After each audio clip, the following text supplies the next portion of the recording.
নমস্কার বন্ধুরা, আমি শর্মিলা লাহাস কিচেনে জানাই সকলকে স্বাগত। আজকে আমি আপনাদের জন্য নিয়ে এসেছি সর্ষে কাঁকরোলের একটি দারুণ রেসিপি।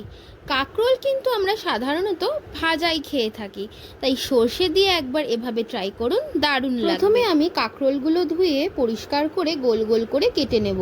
কড়াইতে সর্ষের তেল গরম করে কাঁকরোলগুলো ভাজা ভাজা করার জন্য দিয়ে দেব এবং দিয়ে দেব নুন এবং সামান্য হলুদ গুঁড়ো। নুন আর হলুদ দিয়ে কাঁকরোলগুলোকে আমরা যেভাবে ভাজি সেই রকম কিন্তু খুব ভালোভাবে ভাজা ভাজা করে নেব। এরপর ওই কাঁকরোল ভাজার তেলেই হাফ চামচ হলুদ গুঁড়ো, হাফ চামচ নুন আর হাফ চামচ জিরে গুঁড়ো এবং সর্ষে বাটা দিয়ে খুব ভালোভাবে কষিয়ে নেব। কষানোর জন্য সামান্য জল দিয়ে দেবো এবং ঝোলটা ফুটে গেলে সেই সময়ে আমি আগে থেকে নুন হলুদ দিয়ে ভেজে রাখা কাঁকরোলগুলো দিয়ে খুব ভালো করে কষিয়ে নেব যতক্ষণ না তেল ছেড়ে আসছে।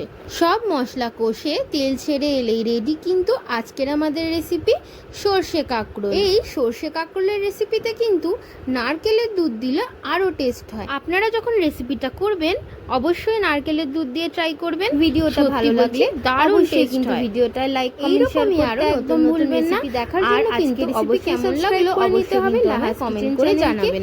চ্যানেল সাবস্ক্রাইব করা খুব সোজা, চলে যেতে হবে ইউটিউবে আর ঝটপট সার্চ করে নিতে হবে লাহাস কিচেন চ্যানেলকে। চ্যানেল সার্চ করে অবশ্যই সাবস্ক্রাইব করে দিতে হবে এবং বেল নোটিফিকেশনকে কিন্তু অলে রেখে দিতে হবে। আর যেই সকল দর্শকরা এই ভিডিও ইউটিউব থেকেই দেখছেন তারাও কিন্তু আমার ভিডিওটা লাইক করে অবশ্যই চ্যানেলটাকে সাবস্ক্রাইব করে দেবেন। আজকের মতো এইটুকুই, দেখা হচ্ছে আর একটি নতুন এবং ডিলিশিয়াস রেসিপি নিয়ে।